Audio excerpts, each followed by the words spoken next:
Alors, on va corriger le sujet d'Anti-Guyane juin 2017 sur la géométrie dans l'espace. Alors, on vous disait, on note R l'ensemble des nombres réels. L'espace est muni d'un repère orthonormé OIJK. On considère les points A avec des coordonnées, B certaines coordonnées et C d'autres coordonnées. Démontrer que les points A, B et C ne sont pas alignés. Donc, pour montrer que des points ne sont pas alignés, eh bien, on va faire la même méthode que pour montrer qu'ils sont alignés, et puis on va se rendre compte que ça ne marche pas. C'est-à-dire, on va regarder si les vecteurs AB et AC sont colinéaires ou non. Si les points ne sont pas alignés, les vecteurs AB et AC ne seront pas colinéaires. S'ils étaient alignés, les points A, enfin si les points AB et C étaient alignés, le vecteur AB et le vecteur AC auraient été colinéaires. Donc voilà la méthode. Donc je dois calculer les coordonnées du vecteur AB et les coordonnées du vecteur AC. Donc question 1A. Je vais corriger, pardon, je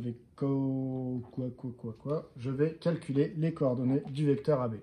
Pour calculer les coordonnées d'un vecteur, ce sont les coordonnées du point B moins les coordonnées du point A. Donc les coordonnées du deuxième moins les coordonnées du premier. Le point B avait comme coordonnées 1, 2, 4. Le point A a comme coordonnées moins 1,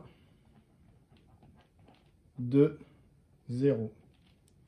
Donc finalement, le vecteur AB a comme coordonnées 1, moins moins 1, donc 1 plus 1, ça fait 2. 2 moins 2, 0. 4 moins 0, 4. Donc le vecteur AB a comme coordonnées 2, 0, 4. J'ai besoin du vecteur AC. Coordonnées du point C moins coordonnées du point A.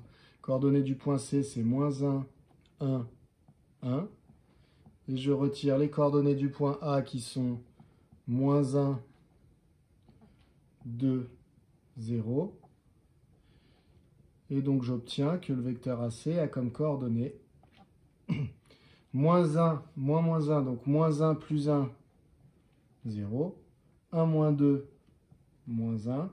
1 moins 0, 1. Donc j'ai les coordonnées de mes deux vecteurs. Maintenant, pour savoir s'ils sont colinéaires ou non, alors ça aurait peut-être été plus facile de montrer qu'ils étaient colinéaires. Parce que là, vous voyez, si j'avais remarqué par exemple que le vecteur AB valait 4 fois le vecteur AC, donc là je dis n'importe quoi, hein, mais dans ce cas-là, je peux l'écrire. Je peux dire, je vois que AB égale 4 fois AC, donc les vecteurs sont colinéaires. Mais là, pour montrer qu'ils ne le sont pas, bah, je suis obligé de dire AB est égal à K fois AC. Ce serait équivalent de dire que, et donc il faut que je travaille sur les coordonnées. Les coordonnées de AB seraient donc égales à K fois les coordonnées de AC. Donc ça voudrait dire que 2, 0, 4, ça donnerait à chaque fois K fois les coordonnées de AC, donc K fois 0, K fois moins 1, K fois 1. Et donc ça, ce serait équivalent à dire que, donc, surtout, vous ne dites pas K égale 2 divisé par 0. Hein. Interdiction de diviser par 0. Donc dans ce cas-là, quand vous avez 0, c'est un peu particulier. Vous faites le calcul. Donc 2 égale 0. Puisque K fois 0, ça fait 0. Ensuite, ici, ça voudrait dire que K est égal à 0. Puisque là, pour le coup, vous pouvez diviser 0 par moins 1, ça fait 0. Et la dernière ligne vous dit que K fois 1, c'est-à-dire K, ça vaut 4. Donc très clairement, ces lignes sont incohérentes. C'est impossible déjà que 2 soit égal à 0, déjà c'est réglé. Donc le système ici est impossible, ce qui veut dire que celui-là aussi. Mais en plus, vous avez de toute façon que K égale 0 et K égale 4, donc c'est pareil, K ne peut pas avoir de valeur différente. Donc ici, c'est impossible pour plusieurs raisons. La première, c'est que 2 ne vaut pas 0, et la deuxième, c'est que K ne peut pas être égal à 0 et à 4 en même temps. Donc, ça c'est impossible. Vous en déduisez donc, grâce aux équivalences qui sont là, que ça, c'est impossible aussi. Donc, AB et AC ne sont pas colinéaires. C'est-à-dire que AB ne peut pas s'écrire K fois AC. AB et AC ne sont pas colinéaires.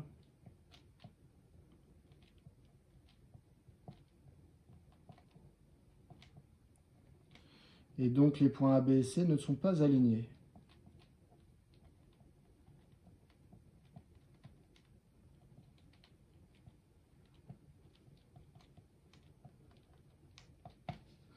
Voilà, qui vient conclure cette question 1A. On va passer à la 1B. Pour la question 1B, je vais avoir besoin de quoi? La question 1B, c'est de calculer le produit scalaire de AB et de AC. De AB avec AC. Donc, je vais avoir besoin des coordonnées des vecteurs qui sont là. Donc ça, je vais les garder et je vais effacer le reste. Donc, j'efface tout. Je vais me renoter les coordonnées de AB et de AC. Donc, c'est question petit b. Donc, AB a pour coordonnées 2, 0, 4. C'est ce qu'il y a là. Je peux effacer. Et AC a comme coordonnées 0, moins 1, 1. 0, moins 1, 1. Voilà. Donc, je dois calculer le produit scalaire de ces deux vecteurs. Je regarde mes coordonnées, dans quel repère elles ont été données, parce que je sais que je peux utiliser la formule du produit scalaire qui vaut x, x' plus y, y' plus z, z', et ça, c'est quand je suis dans un repère orthonormé. Eh bien, c'est bien le cas. Si vous regardez votre énoncé, ici, on vous a dit l'espace est muni d'un repère orthonormé. Donc, vous avez le droit d'utiliser la fameuse formule. Donc, comme O, I, J, K est orthonormé. Donc, je ne le répéterai pas à chaque fois, hein, ça, hein, dans l'exercice. Mais c'est la première fois que je l'utilise, donc là, je l'écris. Eh bien, vous avez que AB scalaire AC peut se calculer avec la formule que vous connaissez, donc x, x', donc 2 fois 0, plus y, y', donc 0 fois moins 1, plus z, z', donc plus 4 fois 1. Ça nous donne 2 fois 0, 0, plus 0 fois moins 1, 0, plus 4 fois 1, 4. Donc au final, le produit scalaire vaut 4. Voilà, donc on m'a demandé de calculer le produit scalaire, c'est fait. Donc ça répondait à la question petit b. Donc je garde en mémoire, AB scalaire AC est égal à 4. J'efface et on passe au petit c. Alors, pour le petit c, je me suis recopié le vecteur AB, AC et le produit scalaire qu'on m'a fait calculer dans le petit b. On me demande de déduire donc, de ce que j'ai fait dans les premières questions, la mesure de l'angle BAC. Donc l'angle BAC, hein, par exemple, si je place des points comme ça, c'est l'angle qui va se situer ici. Donc c'est l'angle que je pourrais appeler ACAB ou ABAC. Voilà. Donc c'est un angle qui est formé par deux vecteurs, le vecteur AB et le vecteur AC. Donc ça me rappelle la formule du produit scalaire. Vous devez savoir que parmi les définitions du produit scalaire qu'il y a dans votre cours, il y en a une qui fait intervenir un angle, plus exactement le cosinus d'un angle. Donc vous allez la rappeler et c'est ça qui va vous permettre de trouver l'angle. Donc on va dire, d'après la définition du produit scalaire, donc je sais que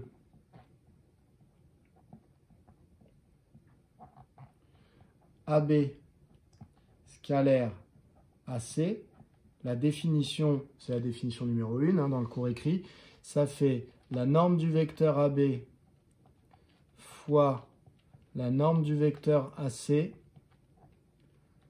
fois le cosinus de l'angle formé par le vecteur AB et le vecteur AC. Voilà, donc ça c'est la définition numéro 1. Alors évidemment, le produit scalaire, ici vous ne connaissez pas l'angle. Donc ici, a priori avec cette définition, vous ne connaissez pas le produit scalaire puisqu'il vous faut l'angle. Mais en fait, le produit scalaire, là où ça va être intéressant, c'est qu'en fait, on l'a déjà calculé, on sait qu'il vaut 4. Donc on connaît le résultat ici, qui vaut 4. La norme du vecteur AB, je peux la trouver puisque j'ai les coordonnées du vecteur AB. La norme du vecteur AC, je peux la trouver parce que j'ai les coordonnées du vecteur AC. Donc en fait, dans cette équation ici, dans cette relation, je connais ça, ça, ça, et il me manque le cosinus. Donc je vais pouvoir le trouver grâce aux autres. Voilà, donc je vais préciser quand même la norme de AB, ce que ça vaut. La norme de AB, donc il faut savoir déjà que la norme de AB, c'est exactement la distance AB. Et que cette distance AB, il y a plusieurs manières de la calculer. Il y en a deux. Soit vous repartez les coordonnées de A et de B et vous appliquez la formule XB moins XA au carré, donc formule de la distance qui est dans votre cours, plus YB moins YA au carré, plus ZB moins ZA au carré. Soit vous appliquez cette formule. Et du coup, vous allez vous servir des coordonnées de A et de B. Soit vous vous rendez compte qu'en fait, XB moins XA, YB moins YA, ZB moins ZA, ces calculs ont déjà été faits. C'était en fait les calculs du vecteur AB. Comment on a calculé le X ici? On a fait XB moins XA. Donc en fait, 2, c'est le résultat de XB moins XA. Comme on a calculé le 0, c'était YB moins YA. Donc ici, vous pouvez mettre directement 0. Donc en fait, il y a une deuxième formule, c'est celle-là. C'est qu'on peut mettre directement que c'est la racine carrée du x du vecteur AB au carré plus le y du vecteur AB au carré plus le z du vecteur AB au carré. Donc c'est l'une ou l'autre que vous appliquez. Je vous ai réécrit les deux pour que vous soyez au courant, mais c'est l'une ou l'autre.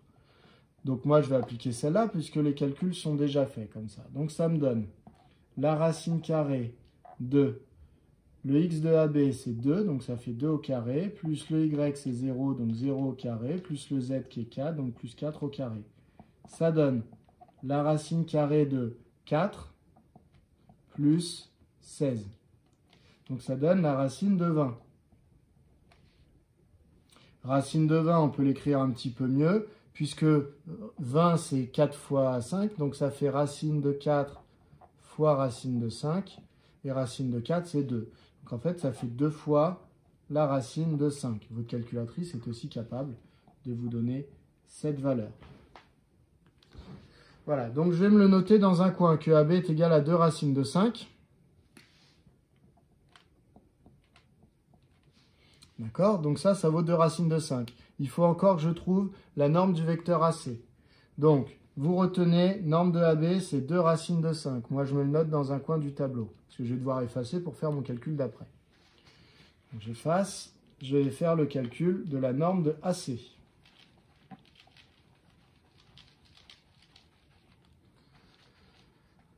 La norme de AC, elle vaut la distance AC. Donc, en fait, je peux faire la même formule, racine carrée de 0 au carré, plus moins 1 au carré, plus 1 au carré. Ce qui donne la racine carrée de 0 au carré, ça fait 0, moins 1 au carré, ça fait 1, donc 1 plus 1, ça fait racine de 2. Donc, cette norme-là vaut racine de 2. Donc, je vais écrire cette relation-là en remplaçant AB scalaire AC par 4, norme de AB par 2 racines de 5 et norme de AC par racine de 2. La seule chose que je ne connais pas, c'est le cosinus. Donc, 4 égale, donc AB scalaire AC, c'est 4. La norme de AB, c'est 2 racines de 5 fois la norme de AC, c'est racine de 2, fois le cosinus de l'angle AB AC. Angle ABAC qu'on cherche à trouver. Donc ça, c'est équivalent à dire quoi? À dire que le cosinus de l'angle ABAC, ça vaut 4 divisé par 2 racine de 5 racine de 2. Et donc, on peut conclure grâce à la touche réciproque du cosinus sur la calculatrice. Donc, cette touche, elle s'appelle arc cosinus. Ou cos moins 1, ça dépend de votre modèle. Donc, vous tapez cos moins 1 ou arc cosinus de ça, puisque l'angle BAC, eh bien, en fait, il vaut arc cosinus de 4 sur 2 racine de 5 racine de 2. Donc, c'est la touche qui permet de retrouver un angle quand on connaît le résultat du cosinus. Donc on met le résultat du cosinus dans la fonction arc-cosinus, ça nous redonne l'angle. Faites bien attention de vous trouver en degrés. Très très important. Et donc normalement, vous devez trouver 51 degrés environ. Nous demander d'arrondir au degré près. Donc vous devez trouver 51 sur votre calculatrice. Et donc, on arrondit à 51 degrés. Voilà comment on trouve un angle à l'aide d'un produit scalaire.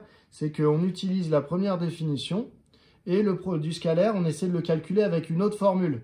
Comme ça, on connaît le résultat, on connaît les deux normes et ça permet de retrouver l'angle. Donc apprenez à faire cette méthode. C'est quelque chose qui apparaît clairement dans votre programme, calculer un angle à l'aide du produit scalaire. Donc il faut que vous sachiez le faire. On passe à la question 2. Dans la question 2, alors vous remarquerez que j'ai gardé mes vecteurs AB et AC parce que ça va me servir puisqu'on me demande, on me donne un vecteur n. Le vecteur n, c'est 2, moins 1, moins 1, ses coordonnées. Et on me dit que c'est un vecteur normal au plan ABC. Ou plutôt, on me demande de démontrer que c'est un vecteur normal au plan ABC. Alors, comment on montre qu'un vecteur est normal à un plan? Il y a deux possibilités. Soit votre vecteur, soit vous connaissez une équation cartésienne du plan. Et vous êtes capable de trouver un vecteur normal grâce à l'équation cartésienne, puisque l'équation cartésienne, je vous rappelle, elle s'écrit AX plus BY plus CZ plus un nombre D, et ça doit faire 0. Et donc, A, B et C, c'est les coordonnées d'un vecteur normal au plan. Donc dans ce cas-là, vous connaissez les coordonnées d'un vecteur normal. Si vous voulez vérifier que n est bien un vecteur normal au plan, eh bien, il faut vérifier que n est collinéaire à celui que vous avez trouvé et qui avait comme coordonnées ABC. Ça, c'est la première méthode, c'est si vous connaissiez une équation cartésienne du plan, vous pourriez trouver un vecteur normal au plan et vérifier si celui-là était collinéaire à celui que vous avez trouvé. Sinon, si vous ne connaissez pas l'équation cartésienne, vous n'avez pas tellement le choix, il faut que vous ayez des points dans le plan ou des vecteurs dans le plan. Puisqu'en fait, un vecteur est normal à un plan s'il est orthogonal à tous les vecteurs du plan. Alors, être orthogonal à tous les vecteurs du plan, en fait, il suffit d'être orthogonal à deux vecteurs du plan, non collinéaires, bien sûr. Et si jamais votre vecteur est orthogonal à deux vecteurs non collinéaires du plan, eh bien, ça veut dire qu'en fait, il était normal au plan. Donc, vous, deux vecteurs dans le plan ABC, c'est pas très compliqué. Si votre plan, il s'appelle ABC, ça veut dire que les points A, B et C sont dans votre plan. Donc, vous prenez les vecteurs AB et AC. Donc, on va faire le produit scalaire entre n et AB, entre n et AC, et on va regarder si ça fait bien 0 à chaque fois. J'insiste sur le fait qu'il faut faire le produit scalaire avec deux vecteurs. Si vous faites le produit scalaire avec un seul vecteur, eh bien, ça ne justifie pas que votre vecteur soit normal au plan. Il pourrait même être à l'intérieur du plan. Ben oui, parce que si vous faites le produit scalaire avec AB, vous avez juste prouvé qu'il y avait, entre guillemets, un angle droit entre le vecteur n et le vecteur AB. Donc, ça veut dire que votre vecteur n, il peut très bien être à l'intérieur du plan et former quand même et être orthogonal au vecteur AB tout en étant à l'intérieur du plan. Ce serait possible qu'il soit vraiment à l'intérieur. Donc, il faut être orthogonal à deux vecteurs du plan. C'est parti. Pour ça, produit scalaire. Donc, n, ses coordonnées, c'est ça. Donc, on va calculer n scalaire AB pour commencer. Qu'est-ce que ça vaut? Le repère est orthonormé, donc je peux faire la formule analytique avec les coordonnées. 2 fois 2 plus moins 1 fois 0 plus moins 1 fois 4. Ça donne 4 plus 0 moins 4, ce qui donne 0. Donc voilà pour mon produit scalaire entre n et AB. Ensuite, il me faudrait le produit scalaire entre n et AC. Du coup, c'est parti. 2 fois 0 plus moins 1 fois moins 1 plus moins 1 fois 1.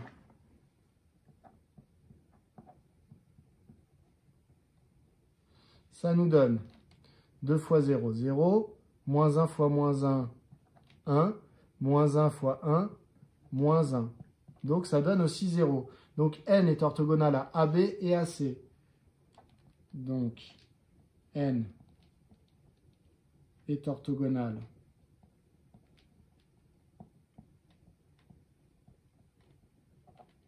à AB et AC.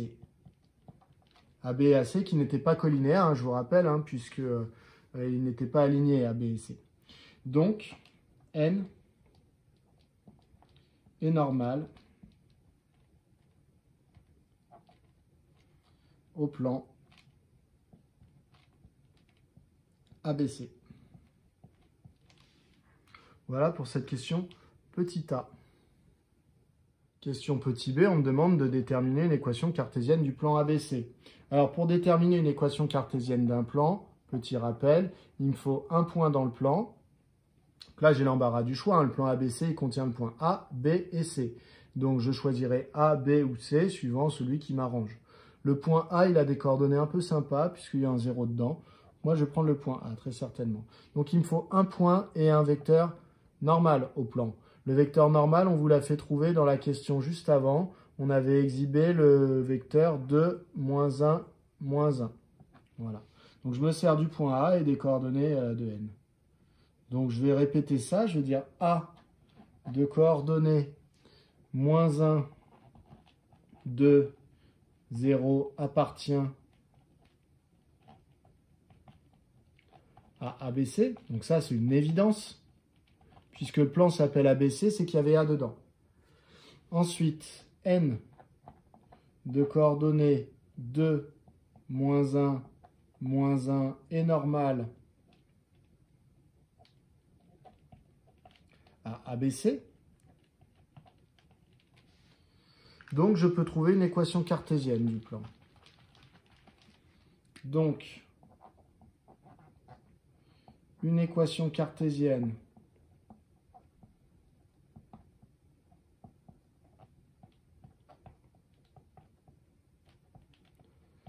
de ABC est... Donc, comment j'écris une équation cartésienne? Eh bien, je viens coller les coefficients, les coordonnées du vecteur normal comme coefficients devant x, y et z. Donc, ça me donne 2x, puisque c'était un 2, moins 1 fois y, donc moins y, moins 1 fois z, donc moins z, égale, et de l'autre côté, j'ai réécrit la même chose en remplaçant x, y et z par les coordonnées du point que j'ai choisi. Donc 2 fois moins 1, moins le y du point, donc 2, moins le z du point, donc moins 0. Ça, c'est équivalent à 2x moins y moins z égale 2 fois moins 1, ça fait moins 2. Donc moins 2, bon, ça fait moins 4. Hein. Et donc pour une équation cartésienne, on aime bien avoir 0 dans le membre de droite. Donc le moins 4 va devenir plus 4 de l'autre côté. Donc ça fait 2x moins y moins z plus 4 égale 0. Voilà, j'ai trouvé mon équation cartésienne du plan ABC. Alors, j'ai effacé, mais j'insiste sur le fait que j'avais choisi le point A. Si vous avez choisi le point B ou le point C, ça doit vous faire la même équation à la fin. La même équation que moi. Donc, si vous ne trouvez pas la même, c'est que vous avez fait une erreur. Alors, dans la question 3, on vous dit soit P1, un plan d'équation. Alors, il y a P1. Je vais recopier l'équation pour l'avoir sous les yeux. C'est 3x plus y moins 2z plus 3 égale 0. OK. Et P2, alors P2, on ne nous donne pas son équation. Par contre, on nous donne des infos. On nous dit que P2, il passe par le point O. Donc O, c'est l'origine du repère. Et il est parallèle à un plan. Alors en fait, dans la question 3A, on va me demander, alors je vais pouvoir effacer P1 parce que j'en ai pas besoin dans la question 3A, on va me demander dans la question 3A de trouver une équation du plan P2. Donc P2, normalement pour trouver une équation cartésienne, hein, c'est toujours la même chose. Il me faut un point dans le plan Donc P2, bah, on me dit que O est dans le plan, donc très bien. O, il a comme coordonnée 0, 0, 0 parce que c'est l'origine du repère.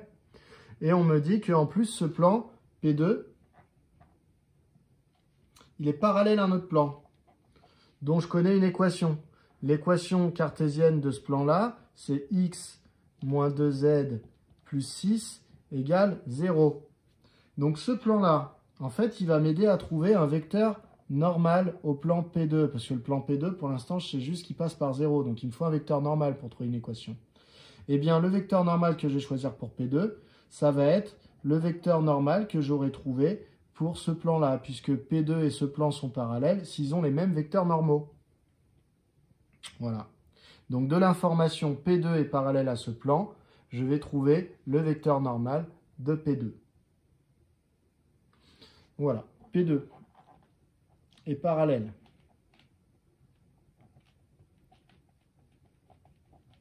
au plan, alors je vais lui donner un nom, au plan P3, comme ça quand j'en parle, j'aurai pas de souci, qui a pour équation x moins 2z plus 6 égale 0.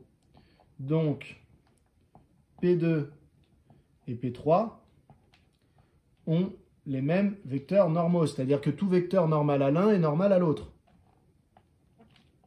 Ont les mêmes vecteurs normaux. Donc, si j'en trouve un pour P3, je peux dire qu'il est aussi normal à P2. Or, bah là, je vais en trouver un pour P3. Donc, je vais l'appeler N2, tiens, parce qu'il sera aussi normal à P2. Donc, j'anticipe un peu mes notations. Donc, or, N2 de coordonnées 1, 0, moins 2. Alors, pourquoi je dis 0? Parce que là, dans l'équation cartésienne, vous voyez, il n'y a pas de Y. Ce qui veut dire que le coefficient qui accompagne le Y, c'est 0. Donc, il y a 1, c'est le coefficient pour X. 0, c'est le coefficient pour Y, ce qui explique qu'on ne le voit pas. Et moins 2, c'est le coefficient pour Z, puisque je lis moins 2Z. Donc, N2 de coordonnées 1, 0, moins 2 est normal à P3. Donc, je peux en conclure qu'il est aussi normal à P2, puisque les plans sont parallèles. Donc, N2 est aussi normal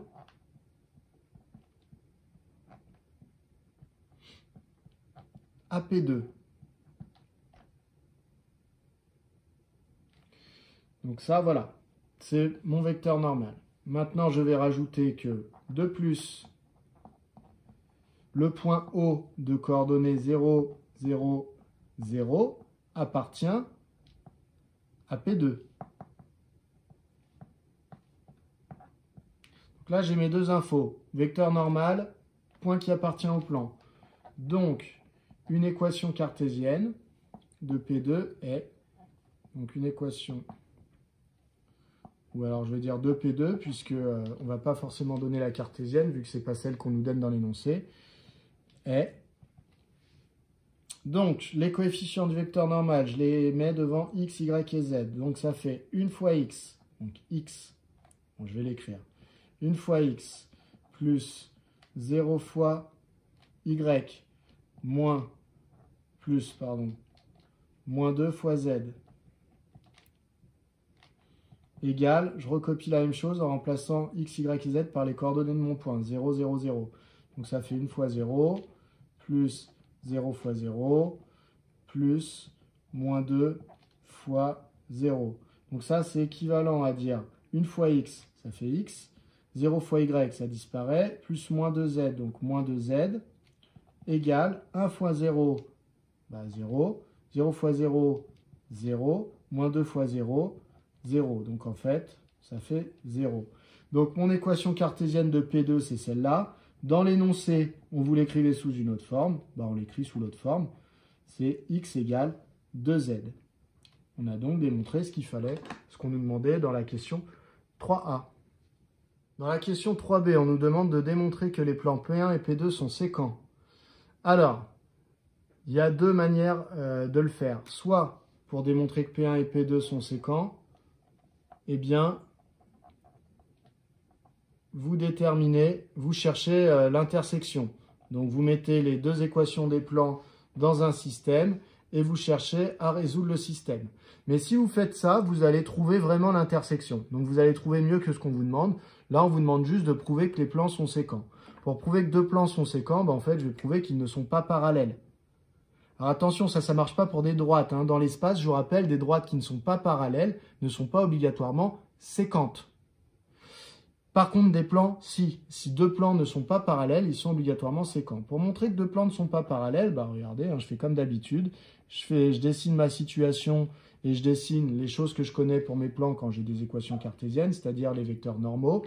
Là, vous voyez, pour que mes plans ne soient pas parallèles, il faut que mes vecteurs normaux, ici, que j'ai choisis, eh bien, ne soient pas collinéaires. Donc, mes plans sont parallèles si les vecteurs normaux sont collinéaires. Et du coup, ils ne le sont pas si les vecteurs normaux ne sont pas collinéaires. Donc, je vais simplement montrer que mes plans ne sont pas parallèles en montrant que les vecteurs normaux de chacun des plans, finalement, ne sont pas collinéaires. Alors, bah, il faut que je trouve des vecteurs normaux. Donc, mes plans, c'est P1 et P2.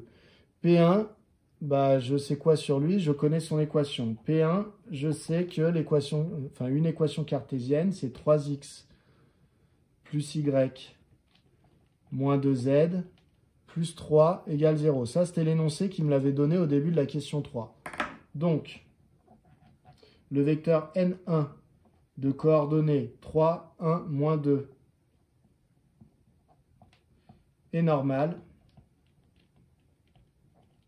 à P1. Donc, j'ai un vecteur normal au premier plan. Ensuite, P2. P2, son équation qu'on m'avait donnée, c'était x égale 2z. Alors attention, écrit comme ça, vous aurez du mal à lire le vecteur normal. Il vaut mieux que vous remettiez cette équation sous forme cartésienne, donc avec 0 à droite. Donc finalement, ça me donnerait x moins 2z égale 0. Donc c'est celle-là que je vais utiliser. X moins 2z égale 0. Parce que là, je peux bien lire les coefficients pour trouver mon vecteur normal. Donc, N2 de coordonnées 1, puisque le coef pour x, 0, le coef pour y, ce qui explique qu'on ne voit pas de y, et moins 2, le coef pour z, ce vecteur est normal à P2. Donc, reste à vérifier que ces vecteurs ne sont pas collinéaires. Pour montrer qu'ils ne sont pas collinéaires, bah, je vais chercher à savoir si N1 est égal à K fois N2, si cette équation a une solution. Donc ça voudrait dire sur les coordonnées que les coordonnées de N1 sont égales à K fois les coordonnées de N2. Coordonnées de N1, c'est 3, 1, moins 2. Est-ce que ça fait K fois les coordonnées de N2? Donc il faudrait que ça fasse K fois 1, K fois 0 et K fois moins 2. Ça, c'est équivalent à dire que K doit être égal à 3. Ici, 1 doit être égal à K fois 0, c'est-à-dire 0. Donc, 1 doit être égal à 0. Donc, on sait déjà que ce n'est pas possible. Et ici, vous avez K qui doit valoir moins 2 divisé par moins 2, c'est-à-dire 1. Donc, ce système est clairement impossible. Parce que 1 ne vaut jamais 0. Et parce que K ne peut pas être égal à 3 en même temps qu'être égal à 1. Donc, c'est impossible. Donc, ça veut dire que cette égalité est impossible. Ce qui veut dire que le K n'existe pas. Ce qui veut dire que les vecteurs N1 et N2 ne sont pas collinéaires. Donc, N1 et N2 ne sont pas collinéaires. Et s'ils ne sont pas collinéaires, ça veut dire que les plans ne sont pas parallèles. Donc, P1 et P2, alors je peux d'abord dire ne sont pas parallèles, donc sont séquents, mais je peux aussi dire directement, donc P1 et P2 sont séquents. Voilà pour cette question 3b. Donc j'insiste sur le fait que je n'ai pas cherché l'intersection, j'ai juste prouvé qu'il y avait une intersection, que c'était une droite. C'est-à-dire j'ai prouvé que les plans sont séquents, tout simplement. Donc j'insiste sur le fait que dans la question d'avant, la question petit b, hein, là où je devais montrer que les plans étaient séquents, j'aurais pu chercher leur intersection en faisant le système. Mais ça m'aurait sans doute demandé énormément de calculs pour prouver que les plans étaient séquents. J'aurais trouvé mieux que ce que je voulais, c'est-à-dire en plus de prouver qu'ils étaient séquents, j'aurais trouvé l'intersection. Alors la question C, du coup, va me parler de l'intersection. Donc la question C, elle me dit soit D la droite dont un système d'équations paramétriques est. Alors D, on me dit que la représentation paramétrique, c'est x égale 2t, y égale moins 4t plus 3, et z égale t, avec t appartenant à R. Voilà, on me parle de la droite D qui est comme ça, et on me demande de montrer que D, en fait, c'est l'intersection des plans P1 et P2. Vous savez, dans la question juste avant, j'ai montré que P1 et P2 allaient s'intersecter. Et donc, du coup, l'idée, c'est de montrer que l'intersection, qui est une droite entre deux plans non parallèles, deux plans non parallèles qui se coupent, qui sont sécants, qui sont obligatoirement sécants d'ailleurs, eh bien, leur intersection, c'est toujours une droite. Donc, il me reste à prouver qu'en fait, la droite, cette droite-là, c'est bien l'intersection. Alors, si je dessine un peu la situation, j'ai un plan comme ça, j'en ai un autre comme ça.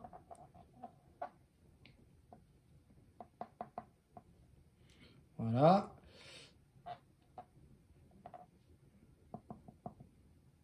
Hop, voilà, j'ai mes deux plans, et donc je veux prouver que l'intersection des deux plans, ici, bah, c'est la droite D. Donc, pour prouver ça, eh bien, en fait, ma technique, donc il y en a plusieurs, hein, soit je prouve que tous les points de D sont à la fois dans le plan P1 et à la fois dans le plan P2. Donc, comment je peux faire pour tous les points? Bah, je vais vérifier avec ces coordonnées-là que les points qui ont ces coordonnées-là vérifient l'équation du plan P1 et vérifient l'équation du plan P2. Soit, ce qui est peut-être plus compréhensible pour vous, c'est je vais choisir deux points de la droite D. Un point que je vais appeler E, un point que je vais appeler F. Et je vais vérifier que chacun de ces points de la droite D appartient à la fois au plan P1 et au plan P2. Voilà, ça c'est la méthode que je vais utiliser. Sinon, vous pourriez aussi faire le système avec l'équation du plan P1 et l'équation du plan P2, et vous trouveriez du coup une représentation paramétrique de la fameuse droite D. Maintenant, il faudrait prouver que vous ne tomberez pas forcément sur cette représentation paramétrique-là. Vous savez qu'une droite n'a pas une unique représentation paramétrique. Ça dépend du vecteur directeur que j'ai choisi et du point de référence. Donc, vous ne tomberez pas forcément sur celle-là. Donc, après, vous aurez peut-être à prouver que la représentation paramétrique que vous avez trouvée, finalement, c'est la même que celle-là, si vous faites avec le système.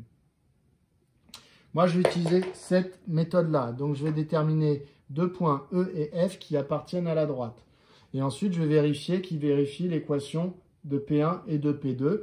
Et donc, quand j'aurai prouvé que du coup E et F sont bien dans l'intersection de P1 et de P2, je dirais que c'est la droite EF l'intersection. Et comme la droite EF, bah, ça va être la droite D, la droite D sera bien l'intersection de P1 et de P2. C'est parti, je trouve mes deux points. Donc, E, qu'est-ce que je peux prendre? Quand j'ai une représentation paramétrique, vous savez que les nombres qui ne sont pas accompagnés du paramètre, ce sont les coordonnées d'un point. C'est-à-dire, ça revient à prendre t égale 0 dans toutes les équations. Ça me donne 0 pour x, 3 pour y, 0 pour z. Donc, E appartient à la droite D.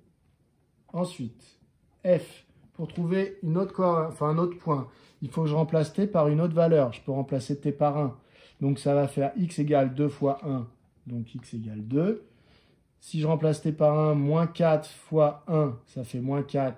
Moins 4 plus 3, eh bien, ça va me donner moins 1. Ensuite, ici, z égale 1. Alors, attention, ce n'est pas plus 3, c'est moins 3. Donc, vous aurez rectifié. Donc, ça vous donne ici, si je remplace t par 1, ça fait moins 4 fois 1, moins 4, moins 4, moins 3, moins 7. Voilà, donc D appartient à D, pardon. F appartient à D. J'ai donc deux points de D. Je vais vérifier que ces deux points sont à la fois dans P1 et dans P2. Pour vérifier qu'ils sont à la fois dans P1 et dans P2, bah, je vais mettre les coordonnées dans l'équation de P1 et dans l'équation de P2.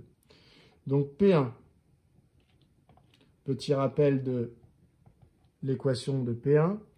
P1, c'était 3x plus y moins 2z plus 3 égale 0. Donc, pour savoir si E est dans P1, je mets les coordonnées à la place de x, y, z.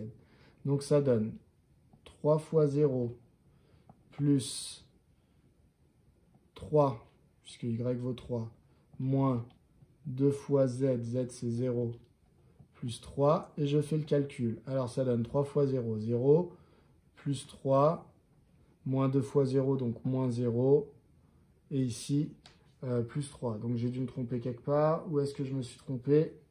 C'est dans l'équation de...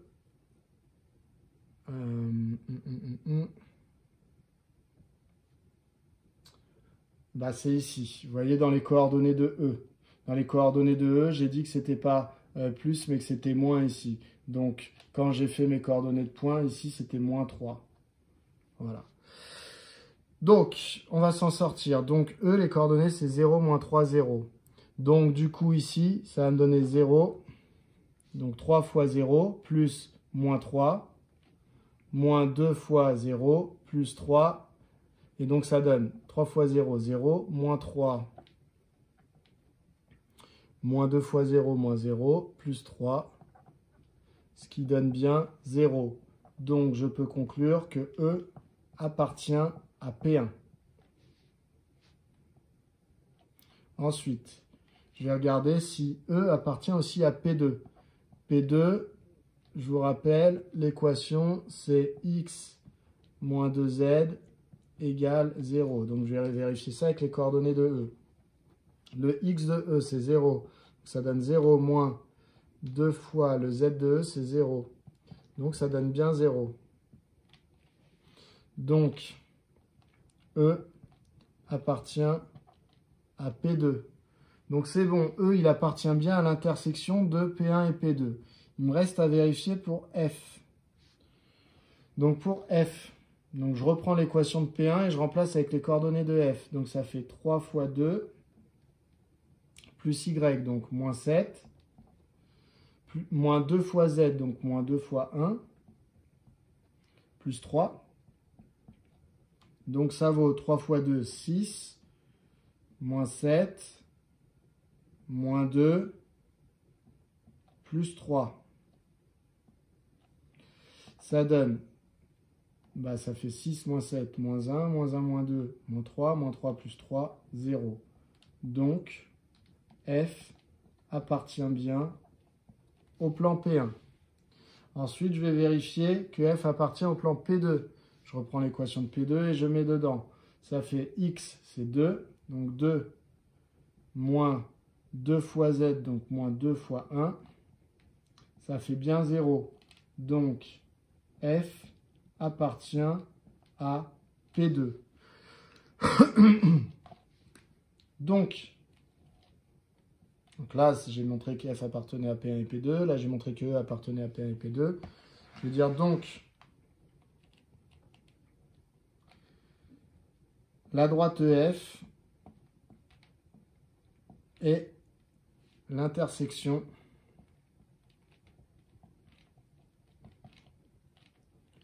de P1 et P2. Or, la droite EF, bah, vu que E et F appartenaient à D, la droite EF, c'est la droite D. Donc D est la droite intersection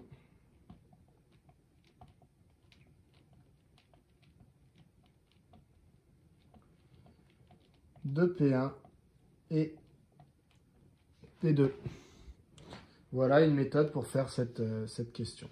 C'est la méthode qui me semble la plus simple. On passe à la dernière question. Donc, dans cette question, on me demande de démontrer que la droite D coupe le plan ABC en un point I dont on déterminera les coordonnées. Alors, bah en fait, je vais chercher directement l'intersection de la droite D avec le plan ABC. Et puis, si je trouve les coordonnées d'un point, c'est donc qu'il y aura bien qu'un point qui est intersection des deux. Et en plus, j'aurai les coordonnées. Voilà. Donc, comment je détermine l'intersection entre deux objets comme ça? Eh bien, je fais un système avec toutes mes contraintes sur les coordonnées du point d'intersection. Donc, l'éventuel, ou plutôt les coordonnées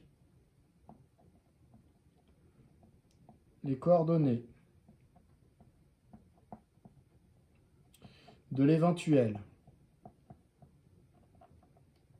s'il n'existe pas forcément, point d'intersection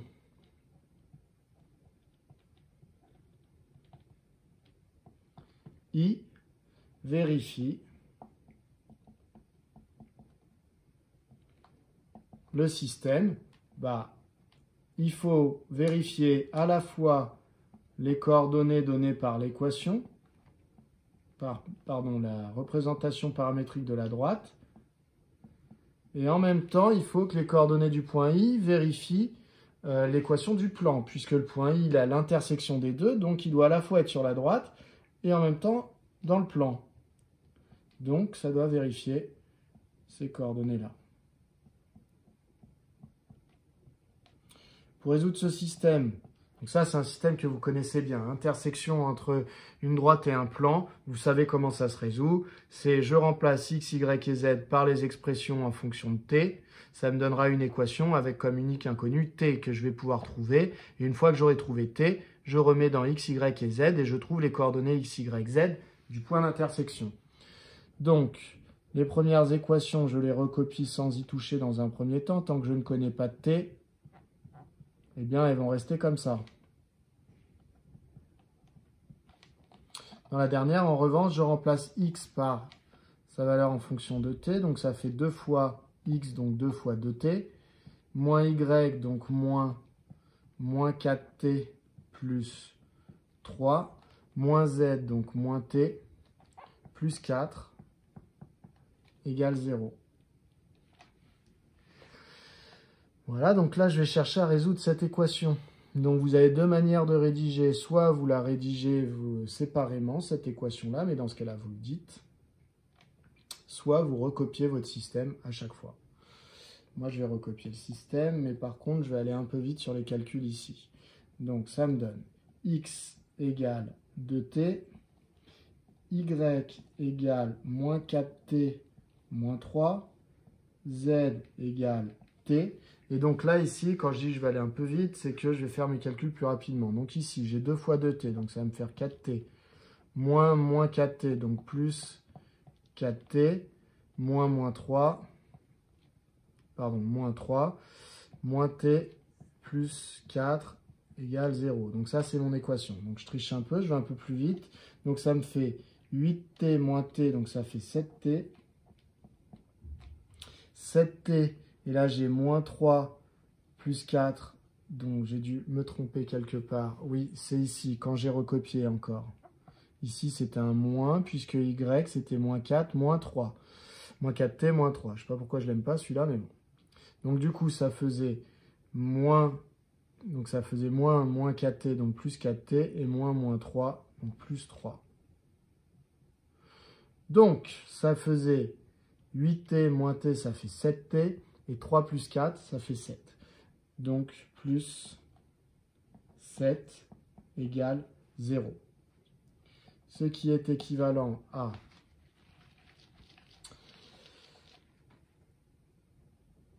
x égale 2t. Alors, peut-être que je peux trouver t directement.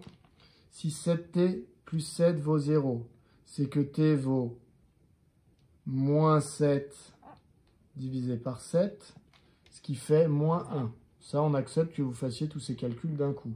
Moins 7 sur 7, ça vaut moins 1. Donc, du coup, je remplace t par moins 1 partout. Donc, 2 fois moins 1. Y, c'est moins 4 fois moins 1, moins 3. Et z, c'est moins 1. Donc, c'est équivalent à dire que x égale moins 2. Y égale donc moins 4 fois moins 1, ça fait 4. 4 moins 3, ça fait 1. Et z égale moins 1. T, je peux recopier que ça vaut moins 1, mais bon, de toute façon, ce que je voulais, c'était les coordonnées du point I. Donc, j'ai bien trouvé un X, un Y et un Z bien précis, hein, donc c'est bien un point, l'intersection. Et donc, je vais dire que donc, le point d'intersection, ou plutôt, donc, I a pour coordonnées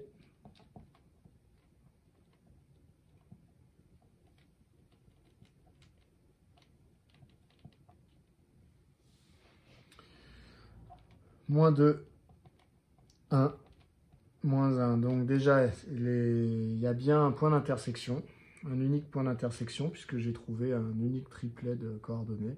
Et donc les coordonnées, c'est moins 2, 1, moins 1. Voilà, désolé pour toutes les petites erreurs. mais c'est la fatigue. Donc ce sujet, il est assez important, hein. Il y a un calcul d'angle dedans, ensuite il y a des intersections de plans de droite, etc. C'est pas un sujet très difficile, mais c'est un sujet qui permet de voir assez rapidement qui a travaillé, qui n'a pas travaillé, qui a compris, qui n'a pas compris.